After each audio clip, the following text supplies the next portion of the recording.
Good afternoon, and thank you for taking the time to watch some of the updates in regards to what's going on in the city of Martinsville. It's been a couple of weeks since we've had the opportunity to share some things with you. And the first thing I want to talk about is next week is Thanksgiving. The last 2 years have been very challenging for our city as far as working through the pandemic, and then this year with the pandemic still coming through and several families experiencing COVID, but also the closure of 37 and the construction of 69. But as we come to a week of Thanksgiving, we're thankful that we have gotten through all of this. We're closer to the end than we are at the beginning, and we're thankful that we can take time to be with our families this week and be thankful and thank God for the blessings that He has given us. One of the things Gary Oakes will tell and speak a little bit more on detail, but as far as the Miller Pipeline and the water project, Miller Pipeline has finished their part of the project around town. It's taken them a little bit longer. There was some restrictions on getting parts because of the supply being hampered, but they've gotten everything, and the Miller side of it's through. Their subcontractor Case is here in town now, going through and filling in the holes, getting them ready. Because one of the things we're really concerned about is we'd like to get all the metal plates removed before we have to start pushing snow. Another thing that I want to mention is that starting the first year, we're going to have group billing with the utility bill. This is something we've been working on for a little over a year. It'll make it a little bit easier for our utility office to be more efficient on their time, and we're going to split the billing up into 4 different segments. We're going to have an information session. We're looking maybe December 14th, maybe having one at 3 o'clock here at City Hall, and then another one later in the evening, maybe 6:30 or 7. But we'll try to get more information on that as available. And if I can con Hunter into coming in and doing video, maybe we could do a video clip on that also. You know, as soon as we get through Thanksgiving next week, or this week, depending on when this video is posted, you turn the calendar and bang, there's December. And I know everyone is so hectic and so busy during the Christmas season.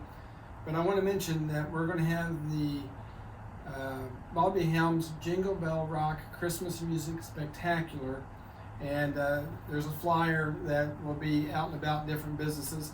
This is going to be on Sunday, December 5th, downtown.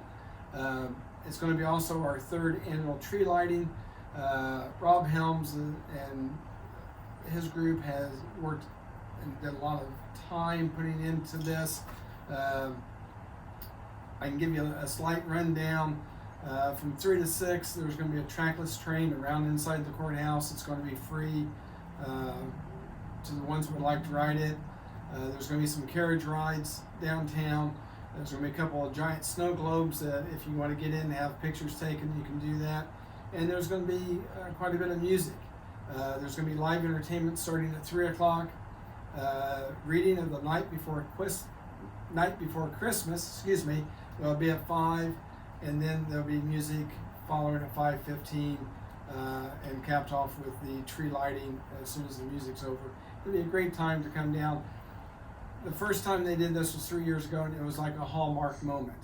The snowflakes were 10 inches in diameter, and it was beautiful. And we're hoping and praying for another situation like that.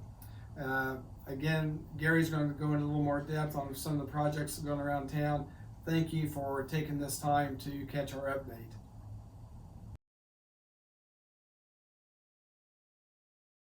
Good afternoon. Hi, I'm Gary Oakes, Director of Planning and Engineering for the City of Martinsville. I'm going to bring you up to date on another couple good positive weeks we've had. We're heading towards the end of the construction season for a lot of businesses. The asphalt guys usually look at Thanksgiving as about the end of their fiscal year for them. So that's coming up really quickly. A couple things we've got done. We've just finished the 3rd of the paving projects now. So we've done almost 19 miles in the city just this year since spring. And we'll do that again next year. May not get that much done, but we'll be paving again going forward. The water projects, the two different ones I've talked to you about before, the ones that up at the water plant, the three new wells are all operational now. The old ones are decommissioned. In fact, they're gone.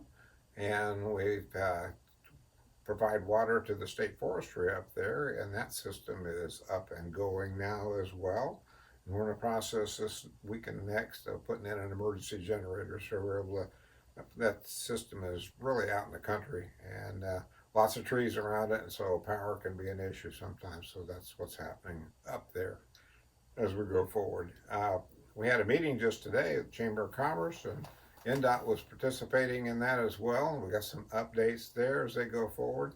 They're still very confident that we're going to have the highway open by the end of the calendar year. At one point, it was the construction season, and I just mentioned to you what the construction season can mean different things to different people. So now they've had some pretty bad weather recently. It's into the calendar year at this point as we go forward. We finished putting in the last of the dry wells this past week before last, since we last talked, and those are in place. We've done about 20 of the dry wells this year, and that helps with the drainage in those particular areas as we go forward. We're seeing applications for, such as out in the Grand Valley, an emergency center that would be, for prompt care, something like that coming along. You see, and the Elm Street is now open, coming out of Indian Creek Village, connecting Artesian, so you're not trapped back when you go into the industrial park to go to Indian Creek Village and those areas back there. You had one way in and out. With Elm Street now open, that's a big benefit to flow out to Artesian. So that's what we've accomplished there. You see 3 houses already under roof on the west side of Indian Creek Village, and you see one going up on the east side right now. We're in constant contact with several engineering firms for taking water or sewer across 44 up at the top of the hill coming out of town, north end of town. And we're also working on the sewer project down in Hacker right now. So there's a lot going on. Always able to answer any questions you might have. Just give me a call, 765-318-9123. Thank you now.